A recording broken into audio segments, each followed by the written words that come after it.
രേണു സുധിയുടെ വിശേഷങ്ങൾ സോഷ്യൽ മീഡിയയിൽ വലിയ ചർച്ചയായി മാറുകയാണ്. ബിഗ് ബോസിൽ മത്സരിച്ചതോടെ ജീവിതത്തിൽ കുറേയേറെ മാറ്റങ്ങളുണ്ടായെന്ന് രേണു പറഞ്ഞിരുന്നു. കുഞ്ഞുങ്ങൾ വരെ രേണു ചേച്ചി എന്ന് വിളിച്ച് അടുത്തു വന്ന് സംസാരിക്കാറുണ്ട്. ഉദ്ഘാടനങ്ങളും ആൽബങ്ങളും സിനിമകളുമൊക്കെയായി തിരക്കിലാണിപ്പോൾ രേണു. അടുത്തിടെയായിരുന്നു സ്വന്തമായൊരു കാർ എന്ന ആഗ്രഹം രേണു സഫലീകരിച്ചത്. സുധിച്ചേട്ടന്റെയും എന്റെയും വീട്ടുകാർ കൂടെയുണ്ട്.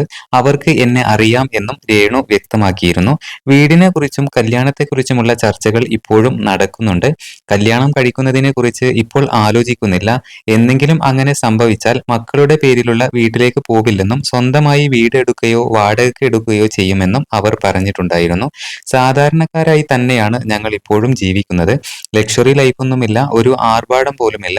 കുഞ്ഞുകുട്ടികളൊക്കെ എന്നെ കാണുമ്പോൾ ഇപ്പോൾ ഓടി വരുന്നുണ്ട്. ബിഗ് ബോസിന് ശേഷമാണത്. നേരത്തെ സുധിച്ചേട്ടനും ഇതുപോലെയൊരു കാര്യത്തെക്കുറിച്ച് പറഞ്ഞിരുന്നു. ടമാർ പടാറിന് ശേഷം കുഞ്ഞു പിള്ളേർ വരെ സുധിച്ചേട്ട എന്ന് വിളിച്ച് ഓടി വരുന്നു എന്ന് അദ്ദേഹം പറഞ്ഞിരുന്നു. ബിഗ് ബോസിന് മുൻപ് ആളുകൾക്ക് സുധിച്ചേട്ടന്റെ വൈഫ് രേണു സുധിയെ അറിയാം. ബിഗ് ബോസിന് ശേഷം എല്ലാവർക്കും അറിയാം. ഒരു പരിധി വരെ പ്രൈവസി പ്രശ്നമാണ്.